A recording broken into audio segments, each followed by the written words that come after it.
Assalamualaikum warahmatullahi wabarakatuh. Halo, perkenalkan nama saya Syifani Bilqis. Saya dari kelas A dengan NIM 2209 01501014. Baik, di sini saya mendapatkan topik tentang Bursa Efek Indonesia atau IDX. Nah, terlebih dahulu sebelum kita membahas lebih jauh tentang Bursa Efek Indonesia ini, alangkah lebih baiknya saya menjelaskan dulu sejarah dari Bursa Efek. Nah, jadi secara historis, pasar modal telah hadir jauh sebelum Indonesia merdeka. Pasar modal atau Bursa Efek telah hadir sejak zaman kolonial Belanda dan tepatnya pada tahun 1912 di Batavia. Kemudian pasar modal ketika itu didirikan oleh pemerintah Hindia Belanda untuk kepentingan pemerintahan kolonial atau VOC. Selanjutnya kalian udah tahu belum apa sih Bursa Efek Indonesia itu? Jadi IDX atau Bursa Efek Indonesia adalah bursa efek yang beroperasi di Jakarta dan mengelola perdagangan saham, obligasi, dan instrumen derivatif, kemudian berstatus perusahaan terbuka, dimiliki mayoritas oleh anggota bursa serta diawasi oleh OJK. Kemudian yaitu visi dan misi dari Bursa Efek Indonesia. Jadi visi dari Bursa Efek Indonesia ini menjadi bursa yang kompetitif dengan kredibilitas tingkat dunia. Kemudian misi dari Bursa Efek Indonesia yaitu menciptakan infrastruktur pasar keuangan yang terpercaya, kemudian kredibel, transparan, melindungi investor, dan mendukung pertumbuhan ekonomi nasional. Nah, jadi yang pertama kita search idx.co.id, kemudian kita klik yang paling atas. Nah, tampilan webnya akan seperti ini. Selanjutnya, di sini pada tampilan tersebut yaitu ada data pasar, produk dan layanan, perusahaan tercatat, dan lain-lain. Nah, kita akan membahas data pasar terlebih dahulu. Di sini menyajikan pergerakan harga saham, ringkasan indeks, serta statistik perdagangan harian. Pada fitur ringkasan saham, kita klik.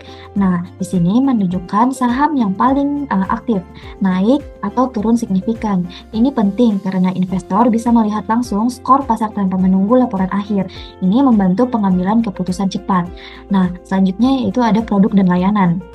Pada produk dan layanan ini terdapat jenis produk seperti saham, kemudian obligasi, reksadana, dan derivatif. Nah, ini setiap produknya layaknya gerai yang berbeda di mall IDX.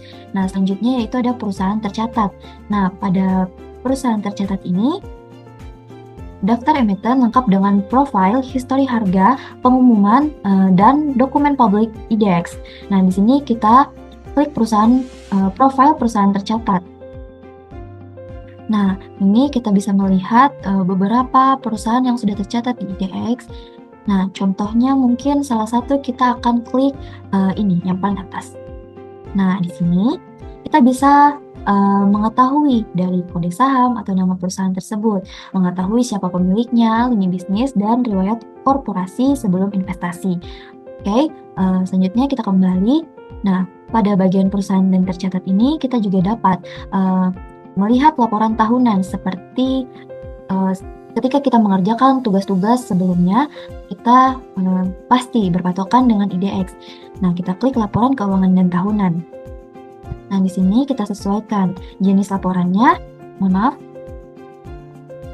Nah, di sini kita bisa melihat jenis laporannya, yaitu laporan keuangan, kemudian jenis efeknya saya memilih saham, tahunnya saya memilih tahun 2022, kemudian periodenya saya memilih tahunan. Kemudian kita klik terapkan. Nah, di sini akan muncul perusahaan-perusahaan beserta laporannya. Kita bisa lihat.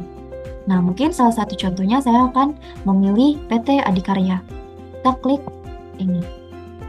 Kita tunggu. Nah, ini sudah kita download.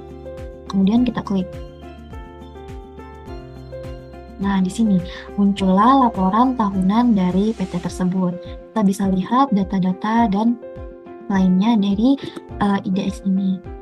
Oke, kita lanjut. Kemudian pada bagian IDX Syariah. Nah, pada IDX Syariah ini memudahkan investor muslimah atau muslim menemukan instrumen sesuai prinsip halal. Kemudian ada anggota bursa, kemudian ada berita. Nah, di berita ini sumber resmi untuk berkabar terbaru. Nah, kita bisa mengetahui berita-berita terbaru apa saja yang ada di Bursa Efek Indonesia. Kemudian kita bisa mengetahui juga jadwal bursa. Sini kita bisa mengetahuinya? Setelah itu ada peraturan. Nah, peraturan ini agar investor dapat memahami aturan main demi keamanan dan transparansi. Kemudian ada investor, kemudian ada tentang BI. Nah, mungkin terima kasih. Nah, terus yang terakhir yaitu experience atau manfaat dari mempelajari IDX ini.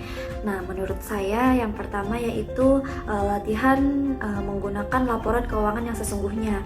Jadi di sini kan kami sering mendapatkan tugas menganalisis neraca atau laporan keuangan laba rugi di IDX. Kemudian semua keuangan perusahaan itu terdapat di IDX dan dapat kita unduh. Kemudian kita analisis. Nah, terus selain itu juga kita bisa menguasai cara membaca data pasar. Jadi dengan mengambil data harga saham historis, kemudian kita juga dapat menghitung rasionya, terus membuat grafik tren atau menguji keandalan model valuasi yang dipelajari di kuliah seperti mata kuliah sebelum ini. Kemudian di sini juga kita dapat mempelajari skill analisis dan pelaporan. Jadi di sini kita bisa belajar mengekstrak angka dari XBRL, kemudian diolah ke Excel. Nah, lalu kita bikinkan laporan penelitian. Ini mengasah dan mempersiapkan diri kita jika kelak kita ingin bekerja di auditor, menjadi auditor, kemudian konsultan atau bagian keuangan perusahaan. Nah, jadi intinya belajar menggunakan IDX ini bikin kita tidak sekedar hafal teori akuntansi, tetapi juga jago menggunakan data nyata. Jadi paham proses dari bisnis tersebut dan siap kerja di dunia pasar modal atau keuangan korporasi. Jadi cukup sekian dari saya. Bila ada kata-kata yang salah mohon dimaafkan. Wabillahi taufiq wal hidayah. Wassalamualaikum warahmatullahi wabarakatuh.